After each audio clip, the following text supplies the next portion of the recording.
እዚ አፎት ሚዲያ እዩ ሰላም ጣና በልና አብስተፈላለዩ ቦታን ኩነታትን ኮይንኩም ምድራዋት አፎት ሚዲያ ተካተሉ ክብራትን ክብራና ንሳት ዝተዋረዶ ዋናዊ መባለታት ሒዝናልኩም ቀሪብና ኣለና ሓብራው ጻንሕኩም ሰናካውን ብምዕዳም ናብ ዘርዘራቶም ተሰጋጊርና ብልጽግና ህወሓት ዝበሃል ውድብ አይፈልጥን ክብል መግለጽ ሂቦም መኻሊ ዜና ጉዳይ ትግራይን ህወሓትን ኣብ ፍጹም ምልክት ዘእተወ መረጻ 2018 ዓ.ም መዓልቲ ተቆሪጹሉ ኣሎ እስራኤል ኣብ ጎን ኢትዮጵያ ተሰሊፋ ቀይሕ ባሕሪ ናይ ምቁጽጻር መደብ ከም ዘለዋውን ተቃሊዖም መኻሊ ሓበሬታ ኤርትራ ስዑድ ዓረብን ግብፅን ብኻሊ ወገን ድማ ኢትዮጵያ ኢማራት ዓረብን እስራኤልን ዝተፋጠጣሉ ሓድሽ ኣስተላልፋን ጽልዋን ሓይሊ ዝምልከት ሓበሬታ እውን ተዘርጊሑ ኣሎ ነዚኣቶም ካልኦት ተገደስቲ ዝበልናዮም ኣባልታትን ካብ ኣፎት ሚድያ ሰዓት ንሆም بقدامነት ኮሚሽን መጽናዕቲ ጆኖሳይድ ትግራይ ሰብኣዊ ክብሪ ህዝቢ ትግራይ ኣብ ምሕላው ማሕበረሰብ ዓለም ብትኹረት ክሰርሐሉ ጸዊዖም ኣብ 10 ዓመት ዝኽሪው ድሑራት ሃገራት ዓለም ለኻዊ መዓልቲ ዝኽርን ክብርን ግዳያት ጆኖሳይድ መዓልቲ ጸረ መጽናዕቲ ዓሌታ ኣብ ዝኽበረሉዋን ህዝቢ ትግራይ ሓቂ ፍትሕን ርትዕን ክነግስን ሰብኣዊ ክብሪ ክሕለወሉን ከም ዝግባእ ሓቢሩ ኣሎ ኮሚሽን መጽናዕቲ ጆኖሳይድ ትግራይ ኣብዚ 10 ዓመት ጆኖሳይድ ከይጋጥም ንኽከላኸል ዝብል ቃል ንምእታው ከም ዝፈሸለ ብምግምጋም ዘበት ከይድገም ዝብል ቃል ናብ ተግባር ዝሽረፍ ቃል እምበር ሕዝቡን ናይ ጣዕሳ ቃል ከይኸውን መረጋጋጽን ሓበራዊ ቆራጽነትና ከነሕይልን ክብል ኣብ ዘውጽኦ ጋዜጣ መግለጺ ጸዊዖም መሰረት ጸብጻብ ኮሚሽን መጽናዕቲ ጆኖሳይድ ትግራይ ካብተን ምላሽ ዝሃባ 481,201 ደቂ ኣንስትዮኦም እተን 286,250 እንተወሓደ ሓደ ዓይነት ጾታ መሰረት ዝገበረ ጥቃትን ከም ዝበጽሐን ካብተን 286,250 ደቂ ኣንስትዮ ድማ እተን 152,108 ማለት እውን 53.14 ሚታዊ ጾታዊ ዓመጽ ዝበጽሐን እየን ካብተን ጾታዊ ዓመጽ ዝበጽሐን እተን 70 ሚታዊ ድማ በቶም ፈጸምቲ ገበን ናይ ጉጅላዊ ዓመጽ ከም ዝበጽሐን እቲ ኮሚሽን ይሕብር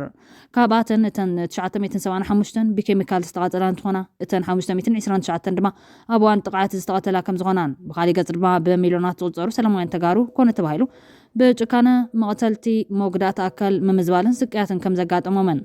ሚልዮናት ተጋሩ ድማ ኣብ ጊዜያዊ ማዕቆብ ማእከላት ኮይኖም ከርፋሕ ናብራ ይሕልፉን ብውሕስን ብኽብርን ናብ ገዝኦም ዝምለሱሉ ግዜ ይጽበዩ ከም ዘለዎ ገሊጾም ኮሚሽን መጽናዕቲ ጆኖሳይድ ትግራይ ምስ ኣህጉራዊ ግዴታታት ዝስማዕማዕ ጭቡጥ ስጉምቲ ክውሰደን ናይ ብሓቂ ነጻነት ዝሓለውን ግዳይ ማእከል ዝገበረን መስርሕ ፍትሕን መረጋጋጽን ተሓታትነት ገበናት ግፍዕ ዘለዎ ኣገዳስነት ልዑል ከም ዝኾነን ኣመልኪቶም ማሕበረሰብ ዓለም ዘበት ከይድገም ክብል ዝኣተወ ቃል ኣብ ግብሪ ከውዕል ለብኡ ዘቕረበ መግለጺ ኮሚሽን መጽናዕቲ ጆኖሳይድ ትግራይ ተቓላዕቲ ክፋላት ማሕበረሰብ ንምሕላውን መሰል ህዝቢ ትግራይ ንምኽባርን ቁልጡፍን ዝተዋደደን ስጉምታት ክውሰድ እውን ጸዊዑ ኣሎ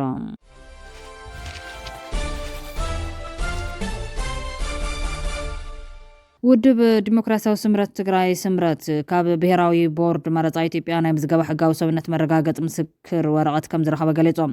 እቲ ውድብ መላእ ኣባላትናን ደገፍትናን እንኳዕ ደስ በለኩም ክብል ኣብ ዕላዊ ድሕረ ገጹ መልእኽቲ መሓላሊፉ ኣሎ ኣብ ከይዲ ምስረታ ዝጸንሐ ውድብ ዲሞክራሲያዊ ስምረት ትግራይ ናይ ቅድመ ምዝገባ ፍቓድ ብምርካብ 18 ጉንበት 2017 ዓ.ም ብዕሊ ስርሑ ብምጅማር ብዕለት 14 ጥቅምቲ 2018 ዓ.ም ኣብ ከተማ ኣዲስ ኣበባ መሰረታዊ ጉባኤ ከም ዘሳለጠ ይዝከር ብኻሊ ወገን ኣብ ሱዳን ብዝፍጸም ዘሎ መጥቃዕትታት ሰብኣልቦ ነፈርቲ ኣብ ህይወት ሰላማውያን ሰባት ከቢድ ሃስያ ይወርድ ከም ዘሎ ተሓቢሮም ኣብ ሱዳን ሓይልታት ቁልጡፍ ደገፍን ሃገራዊ ሰራዊትን ብዝፍጽሞ ዘሎ መጥቃዕቲ ሰብኣልቦ ነፈርቲ ኣብ ህይወት ሰላማውያን ሰባት ከቢድ ሃስያ ይወርድ ከም ዘሎ ኣህጉራውያን ማዕኸናት ዜና ሓቢረን بقدام 6 تحساس ሳውረሰ ከተማ ግዛት ሰማያዊ ኣባይ ሱዳን ዳማዚን ኣብ ዝርከብ ዓብይ መደብር ሓይሊ ኤሌክትሪክ ብሓይልታት ቁልጡፍ ደገፍ ዝተፈጸመ መጥቃዕቲ ሰብኣልቦ ነፋሪት ኣብ መላእቲ ከተማን ወሰን ከባቢያን ሰፊሕ ምቁራጽ ሓይሊ ኤሌክትሪክ ከም ዘሰዓበ ጸብጻብ ሱዳን ትሪቡን ኣመላኺቶም እቲ መጥቃዕቲ ነቲ ቀንዲ መደበር ትራንስፎርመርን ካልኦት ሓያሎ ሲቪላዊ ቦታታትን ዒላማ ዝገበረ ከም ዝነበረ ሰበስልጣን ተኸባቢ ብምጥቃስ እቲ ምንጭ ሓቢሩ ኣሎ ሰበስልጣን ብሉ ናይል ነቲ መጥቃዕቲ ንኣገዳስቲ ኣገልግሎታት ዒላማ ዝገበረ ጉህድ ጥሕሰት ኣህጉራዊ ሰብኣዊ ሕጊ ክብሉ ብምኹናን ሓይልታት ቁልጡፍ ደገፍ ስርሒታቱ ኣብ ወታደራዊ ቦታታት ካብ ምፍጻም ንሲቪላዊ ትሕተ ቅርጺ ይወቅዕ ከም ዘለዎ ከሲሶም ኣለዎም ጉጅለታት ተጣባቕቲ ዞባ መሰላት ትካላት ጸዓት ምዕናውን ሆስፒታላት ኣብያተ ትምህርትን ተበጻሕነትን ጽሩይ ማይ እውን ኣብ ሓደጋ ከም ዘቱ ኣጠንቂቖም እዚ ከምዚ ኢሉ እንከሎ ሓይሊ ኣየር ሱዳን ካብ ሚያዝያ 2023 ጀሚሩ ኣብ ልዕሊ መንበሪ ከባቢታት ዕዳጋታት ኣብያተ ትምህርትን ማዕስከራት ተመዛበልትን ብዝፈጸሙ መጥቃዕቲ ቦምባታት ብውሕዱ 1700 ሰላማውያን ሰባት ከም ዝሞቱ ኣብ ኩናት ሕድሕድ እቲ ሃገር ንዝተፈጸመ ደብዳብ ነፈርቲ ኣመልኪቱ ኣብ ሰሙን እዚ ብፕሮጀክት መሰኻኽር ሱዳን ዝተኻየደ ምርመራ ኣመላኺቱ እዩ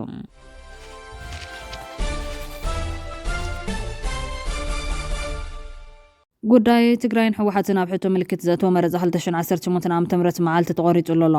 ሰሌዳ ግዜ ኣብዚ ዓመት ዝካየድ መበል 7 ሃገራዊ መረፃ ኣላው ኮይኖም ብሄራዊ ቦርድ መረፃ ኢትዮጵያ ሰሌዳ ግዜ ኣብዚ ዓመት ዝካየድ መበል 7 ሃገራዊ መረፃ ኣላው ገይሩሎ። መሰረት ዝውን መዓልቲ ምውሃብ ድምፂ ሃገራዊ መረፃ 24 ጉንበት 2018 ዓ.ም ከም ዝኾነ ኣፍሊጦም። ኣብዚ መዓልቲ ዝተቆረፀሉ ጉዳይ መረፃ ኢትዮጵያ 2018 ዓ.ም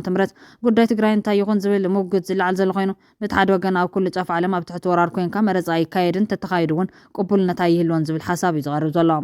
ነዚ ሙግት ዘበግሱ ዘለዉ ኣካላት ዳርጋ ፍርቂ ትግራይ ሕዚ እውን ኣብ ኢድ ወረርቲ እናሃለወ መረፃ ንምክያድ ሙጋይ ዲሞክራሲያዊ ልምምድ ኣይኮነን ፀርፊዮም። ትግራይ ኣብ 2-3 ኣብ ዝተመቓቐለትሉ ሰዓት ዝካየድ መረፃ ኣይኮነን ሽሙ ወራርን ጎበጣን ቅቡል ንምግባር ዝዘርጋሕ መስርሒ ክብሉ እዮም ዝምግቱ ዘለዎም። ነዚ ሙግት ዘቕረበ ኣብ ዩኒቨርሲቲ መቐለ መምህር ሕጊ ዝኾነ ሸዊት ውዳሴ ዝኾነ ሰብ ቅድሚ ብዛዕባ መረፃ ምውጋዕ ምጅማሩ ሕድሕድ ርብዒት መሬት ግዛት ትግራይ ናብ ሰዋኑ ክምለስ ኣለዎ። ተመዛበልትን ናብ ስደት ዘለው ተጋሩ እውን ሙሉ ብሙሉ ናብ መረበቶም ክምለሱሎም ሽኻል ዶባት ትግራይ ናብ ቅድሚ ኩናት ዝነበሩሉ ቦታ ክምለሱሎም ዝብል ሙግት ዘበገሰ ኮይኑ ትሕቲ ዘሎ ምዕሪት ብሙሉ ብቐጥታ ትርጉሙ ህዝቢ ኣብ ትሕቲ ፀቐጥ ፍርሕን ምድንጋርን ኮይኑ ከይፈተወ ዝሃቦ ድምፂ ዝብል ኮይኑ ዝምዝጋብ ፍቓድ ድምፂ ህዝቢ ዝግለፀሉ መድረኽ ኣይኮነን። ዲሞክራሲ ዝብል ፅሑፍ ዘለዎ ቲሸርት ዝተኸደነ ጎበጣ እዮም። እዚ ንሕና ነምፅኦ ዘለና ሓድሽ ምህዞ ኣይኮነን ዓለም ለኻዊ ተቐባልነት ዘለዎ መስርሒ እዩ ኢሉ ኣሎ። ኣብነታት ዘቐመጠ ሸዊት ውዳሴ ምዕራባዊ ሳራ ኣብ ትሕቲ መግዛት ሞሮኮ ሪፈረንደም ተኻይዱ ተባሂሎም እቲ ሞሮኮ ኣብ ዝገጠቶ መሬት ኣካይዱ ዝበለቶ ሪፈረንደምን ከባባዊ መረፃን ብህዝቢ ሳራ ተነፂጉ ብውድብ ሕቡራት ሃገራት እውን ኣፍልጦ ከይተዋሃቦ ይቐርዮም። ዝኾነ ኣብ ትሕቲ ቁፅር ወራር ናይ ደገ ሓይሊ ኣብ ዘሎ ግዛት ህዝቢ ዝወሃብ ድምፂ እቲ ህዝቢ ብነፃነት ክመርፅ ይኽእል ተባሂሉ ስለዝሕሰብ ከም ዘይሕጋዊ ዘይቅቡል እዩ ዝቑፀር። ካልኣይ ክሪምያ ድሕሪ መግዛት ሩስያ ኣብ 2014 ሩስያ ሪፈረንደም ድሒሩ ድማ ከባባዊ መረፃ ኣካይዳ። ሓፈሻ ባይት ሕቡራት ሃገራት ሓዊሱ መላእ ማሕበረሰብ ዓለም እቲ ኸይደ ድምፂ ወሃባ ኣብ ትሕቲ ወታደራዊ ፀቕጢ ምምዝባልን ኣገዳድነትን ዝተኻየደ ስለ ዝኾነ ውፅኢቱ ቅቡል ከም ዘይኮነ ኣዊጆም። ሳልሳይ ኣብ ትሕቲ መግዛት እስራኤል ዝርከቡ ግዛታት ፍልስጤም ውድብ ሕቡራት ሃገራት ብተደጋጋሚ ህዝቢ ኣብ ሙሉእ ከባድ ዕፅዋን ኣብ ዝኣተወሉ ዝተመዛበለሉ ወይ ድማ ኣብ ትሕቲ ወታደራዊ ምሕደራ ኣብ ዝርከቡ ከባቢታት ዝካየድ መረፃ መለክዒታት ናፃን ፍትሓውን መረፃ ከማልእ ከም ዘይኽእል ብተደጋጋሚ ግልፂ ገይሩ እዮም። ፍልስጤማውያን ድምፆም ክውን ተዝፍትኑ እኳ ኣብ ትሕቲ ጎበጣ ምህላዎም ንውፅኢት ኩሉ ዝተዘርግሐ መስርሒ ዝውስኖም። ራብዓይ ኩዌት ኣብ ትሕቲ መግዛት ኢራቅ ኣብ 1990 ኢራቅ ንኩዌት ወሪራ ሒዛብ ዝነበረትሏን ሪፈረንደም መዳልያ እትደልዮም ፖለቲካዊ ውሳኔታትን ክትወስን ሕጋዊ ክትገብርን ህዝቢ ምስ ኢራቅ ንዋሃድ ኢሉ ድምፂ ሂቡ ዝብል ድራማ ከተተግብር ፅዒራ እያ። ኣብ ትሕቲ ናይ ወፃኢ ሓይልታት ዝካየድ መረፃ ሓቀኛ ድሌት ህዝቢ ከንፀባርቕ ስለ ዘይኽእል ግን ዋላ ሓደ ዓዲ ማለት እውን ዓለም ለኻዊ ኣካል ኣፍልጦ ኣይሃቦምን። ሓምሻይ ኣብ ካዝያን ደቡብ ኦስቴንያ ድሕሪ ወራር ሩስያ ብዘን ዝተጎወጣ ዝቦታት ጆርጅያ መረፃ ኣካይዳ። ሕብረት ኣውሮፓ ሕቡራት ሃገራት ትካል ፀጥታን ትሕብብርን ኣውሮፓ ብሓደ ድምፂ ኩሎም ዝተኻየዱ መረፃታት ኣብ ትሕቲ ሰፊሕ ምምዝባል ህዝቢ ፍርሕን ወታደራዊ ፀቕጥን ዝተገበሩ ብምዃኑ ዘይሕጋዊ እዮም ኢሎም ነፂጎሞም ክብል ዘርዚሮም። ሓቀኛ መረፃ ኣብ ሙሉእ ግዛኣቱ ተረጋጊዑ ዝነብር ምልኣት ህዝቢ ሓትት መጀመርታ ነቲ ካርታ ናብ ዝነበሩ ቅርፂ ምምላስ ቀፂሉ ፀጥታን ድሕነትን ምምላስ ድሕሪኡ ፖለቲካዊ ምሕደራ ናብ ንቡር ምምላስ ይደለ። ሽዑ ጥራሕ ኢና ብዛዕባ መረፃ ከነውግዕ ንኽእል። ትግራይ ቅድሚ ኮረጆ ክብሪ ትጠልብ ክብል ዝሙግት ሸዊት ውዳሴ ናይ ዝተፀራሪ ሙግት ዘቕረበ በዓል ሞያ ሕጊ ዜማስ ፅጋብ ወገኖም ሕወሓት ዘይብሉ መረፃ ኣይግበርን ዝብል ኩቱር ድሌት ምዕራብ ትግራይ ዘይብሉ መረፃ ኣብ ትግራይ ኣይግበርን ብዝብል ተሸላሊማ መፅያ ኣለላ። ጉዳይ ምዕራብ ትግራይ ረሲዕኹም ኣዋርሕ ኣብ ኣኺባን ምትፍናንን ክትሕሉ እንተለኹም ምዕራብ ትግራይ ትዝ ዘይበለኩም ዲ ነይሩ ዝብል ሕቶ ዘለዓለ ኮይኖም ግዝያዊ መንግስቲ ክትጣይሹን ክትቀያየሩ እንተለኹም ብዘይ ምዕራብ ኣይኾነን ንሱ እውን ሓዊስና ኢና ከነጣይሽ ምባል ድዩ ረሲዕኹምዎ ነይርኩም ክብል እዩ ተወሳኺ ሕቶ ዘልዕል። ውዕል እንትምስረት ኣሳሓብ ቦታ ኢልካ ፈሪምካ መንግስቲ እንትምስረት ምዕራብ ትግራይ ሓዲካ ኣብ ውሽጣዊ ደጋውን ምትፍናን ፀኒሕካ ሕወሓት ተሰሪዙ እዩ ምስተባሃለን መረፃ ክግበር መዓልቲ ምስ ተቆረፀን ምዕራብ ትግራይ ዘይተመለሰ መረፃ ኣብ ትግራይ ኣይግበርን ካብ እትብል ሕወሓት ዘይብሉ ኣይኾንን ዘይትብል ብግልፂ ዝብል ዜማስ ፅጋብ ብሱሩኻ መን ኣይግበርን ክግበርን ይበሃል እዩ። ገባር ሓዳጊ ጌርካ በየናይ ስልጣንካ በየናይ ህዝባዊ ውክልና ኢኻ እዚ ክትወስን ብሓይሊ ኣነ ዘይብሉ መረፃ ኣብ ትግራይ ኣይግበርን ኢልካ ዲኻ መሰልን ህዝብን ትግራይን ጆሆ ክትሕዞ ክብል እውን ሕቶታት ተበጊሱሎም። መግለፂ ዝሃበት ኣካቢት ቦርድ መረፃ ብልፅግና ብወገና ምስ ሕወሓት ዝግበር ዘርብ ከም ዘየለን ቅድሚ ሕዚ እውን ኣብ ጉዳይ መረፃ ከም ዘይተዘራረቡን ብምግላፅ ኣብ ዝዋን ሕወሓት ዝበሃል ሕጋዊ ውድብ ከም ዘይትፈልጥ ኣፍልጣ ዘላ። ወሲኻ ድማ ሕወሓት ከም ሓደ ስምምዕ ፕሪቶርያ ዝፈርም ኣካል ምስ መፈራረምቲ ፖለቲካዊ ልዝብ ከካይድ ይኽእል እዩ እንተዘይኮይኑ ግን ኣብ ጉዳይ መረፃ ዘእትወ ነገር የብሎን ሕጋውነቱ ተሰሪዙ ዝሓደረ ክትብል እያ ትገልጽ ዘላ።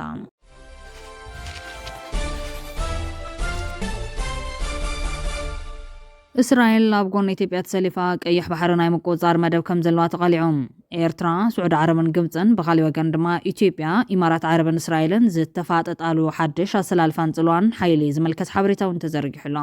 እዚ ሎሚ ኣብ መንጎ ስርዓት ብልጽግና ዝመርሓ ቁራጽ ኢትዮጵያን ስርዓት ህግደፍ ዝመርሓ ሃገር ኤርትራን ዘሎ ኣሰላልፋ ሓይሊ ኣብ ክልተ ዝተኸፈለ እዩ ዝብል ተሓተታ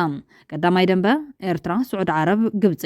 ካልኣይ ደንበ ድማ ኢትዮጵያ ኢማራት ዓረብ እስራኤል ምዃነን ይነጽር ኣብዛ ኣሰላልፋ ሓይሊ ናይ ሓባር ረቑሒ ሓይሊ ዘለዎን ናይ ዓለምና ክልተ ሃገራት ቻይናን ኣሜሪካን ክኾና እንከለዋ ቻይና ናብ ኤርትራ ዝዛዘወ መርገፂ ክህልዋ እንከሎ ኣሜሪካ ናብ ኢትዮጵያ ዝዛዘወ መርገፂ ሒዛላ ብወገን ኤርትራ ተወሳኺ ዓቕምዳ ዝውሕደን ኮይኑ እምበር ሶማልያ ሱዳን ኣብ ጎና ኣለዋ ዝብል እትሓተታ ኣብ ዝርከብ ኢትዮጵያን እስራኤልን ሕቡን ሓያልን ርክብ ብምባል ካብቲ ምስ ኤርትራን ስዑዳን ግብፅን ዘሎ ርክብ ንላዕሊ ድማ ኣብ ባይታ ብተግባር ዘሎ ርክብ ምዃኑ ምስትውዓል የድሊ ክብል ኣመላኺቱሎ ኢማራት በሚልዮናት ገንዘብ እተውፍረሉ እስራኤል ድማ ፀጥታ ኢትዮጵያ ዋጋ ትኸፍለሉ ዘላ ርክብ እዮም እቲ ብወገን ኤርትራ ዘሎ ካብ ስእሊ ዝሓልፍ ወፍሪ ዝግበረሉ ጭቡጥ ነገራት ሓበሬታ ዘለዎ ኣይኮነን ድሕር ምባል ርክብ ኢማራትን ኢትዮጵያን እስራኤልን መሰረታዊ ሽቱ ኣብ ማያዊ ወደባት የመን ቦታ ሒዝካ ንቀይሕ ባሕሪ ምቁፅጻር ምዃኖም መላኺቶም ነዚ ድማ ሓይሊ ባሕሪ ኢትዮጵያ ብምህናፅን ገና ፀጋ ሰብን ሰራዊትን ኢትዮጵያ ንምርካብ በርቲዕን ይሰርሓሉን ይደኽማሉን ኣለዋ ዝበለት ጽሑፍ መራሒ ኤርትራ ኢሳያስ አፈወርቂ ነዛ ኣመልኪቱ ዘሎ ስክፍታ ኣብ ካይሮ ብዓረብኛ ዝገበረ ቃል ምሕተት ሓልዋ ቀይሕ ባሕሪ ብዝምልከት ብሰፊሑ ኣቕሪቡ ኣሎ እዚ ፕሮጀክት እዚ ንሰላም ፀጥታን እስራኤል ኣገዳሲ ብምዃን ድማ ናይ መንግስቲ ኣሜሪካ ተራ ቀሊል ኣይክኸውንን ይብል ኢሳያስ ብደገፍ ግብፅን ስዑድያን ንመንግስቲ ኣሜሪካ ዝለማመጠሉ ዘሎ ቀንዲ ምክንያት ድማ እዚኦም ኢሳያስ ነዚ ረብሓ እስራኤል ደው ከብሎ ኣይኽእልን እዮም ኣብ ክንዲ ወገና ውሽጣዊ ጉዳያት ኢትዮጵያ ብምዝማዝ ንትግራይ ሒዙ ንኣምሓራን ካልኦት ተቃዋምቲ ስርዓት ብልፅግና ሒዙ ኣቓልቦ ክረክብ ክግደድ እዮም እዚ ድማ ኩሉ ግዜ ኣብ ዙርያ ጣውላ ካብ ፆታ ውፃኢ ንኸይኸውን ክሕግዞ እዩ ኢሉ ኣሎ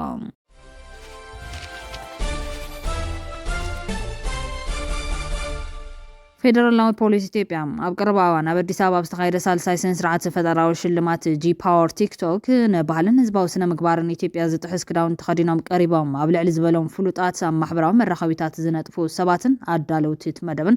ኣብ ትሕቲ ቀይዲ ከም ዘተወ ኣፍሊጦም ሎም ፖሊስ ኣብ ዘውፅኦ መልገፂ ኣብቲ መደብ ዝተፀባረቐ ኣከዳድና ካብ ባህልን ስነ ምግባርን ህዝቢ ኢትዮጵያ ዝረሓቐን ንሕድሕድ ኣካላት ሰብነቶም ብዝርዝር ዘርኢ ዝሕፍር ተግባር እዩ ነይሩ እዚ ተግባር እዚ ኣብ ቅድመ ዝተራእዩ ጥራሕ ዘይኮነስ ብቐጥታ ብቴሌቭዥን ሚልዮናት ሰባት ክመሓላለፍ ምዃኑ እቲ ጉዳይ ዝያዳ ከቢድ ከም ዝገብሮ ገሊጹሎም እቶም ፖሊስ ኣብ ትሕቲ ቁፅጥር ዘቶም እንመን እዮም ፖሊስ ኣብዚ ጉዳይ ዝገብሮ ዘሎ ምርመራ ነቶም ብቐጥታ ኣብቲ ኣከዳድና ዝተሳተፉ ውልቀ ሰባት ጥራሕ ዘይኮነስ ነቲ መደብ ስፖንሰር ዝገበሩን ዘዳለውን እውን ዘጠቓልሉ እዮም በዚ መሰረት ድማ እዞም ዝስዕቡ ውልቀ ሰባት ኣብ ትሕቲ ቀይዲ ከም ዝኣተውን ምርመራ ይግበረሎም ከም ዘሎን ፖሊስ ኣረጋጊጹሎም ቀዳመይቲ ወንጌላዊት ገብረ ኢንድርያስ በርሃም ካልኣይ በረከት ፀጋዬ ጅፋር ሳልሳይ መቅደም ደረጃ መንግስቱ ራብዓይ ጉርም ገዛሂን ከጭኔ ከምኡን ዮሐንስ መኮንን ሃይለ ማርያም እዮም ፌደራላዊ ፖሊስ ኢትዮጵያ ወሲኹ ከምዚኦም ዝበሉ ጓና ባህልታትን ካብ ክብርታት ሕብረተሰብ ዝወፁ ኣከዳድናታትን ኣብ መጻኢ ወለዶ ስነ ኣእምሮውን ሞራላውን ውድቀት ከየስዕቡ ስክፍታታት ከም ዘሎ ሓቢሮም ስለዚ ህዝባዊ ስነ ምግባር ንምሕላውን ልዕልነት ሕጊ ንምርግጋፅን ጀመሮ ምርመራ ቀፂሉ ተሓታትነት ከም ዘረጋገፅ ተርኒር ማጠንቀቕታ ኣውፂኡ ኣሎ እዚ ፍጻመ ኣብ ማሕበራዊ መራኸቢታት ውዕውዕ ኣርእስቲ ኮይኑ ምፅንሑን ብዙሓት ኢትዮጵያውያን ነታ መድረኽ ዝተራእየ ዘይተለመደ ኣከዳድናታት ከም ዝነቐፍዎ ይዝካር ብኻሊእ ሓበሬታ ንሩስያ ዝወሃብ መሬት የለን ኢሉ ዘለንስኪ ፕሬዚደንት ዩክሬን ቮሎዲሚር ዘለንስኪ ንሩስያ መሬት ናይ ምሃብ ምንም ዓይነት ሕጋዊ መሰል ከም ዘየለ ገሊጹሎ ኬቭ መሬት ንሞስኮ ናይ ምሃብ ሕጋዊ ይኹን ሞራላዊ መሰል ከም ዘይብላ እቲ ፕሬዚደንት ተረዲኦም ብመሰረት ሕጊ ሃገር ኣህጉራዊ ስምምዓትን ቅዋም ዩክሬንን ብሽም ድርድር ሰላም መሬት ኣይንህብን ኢና ክብል ገሊጹሎ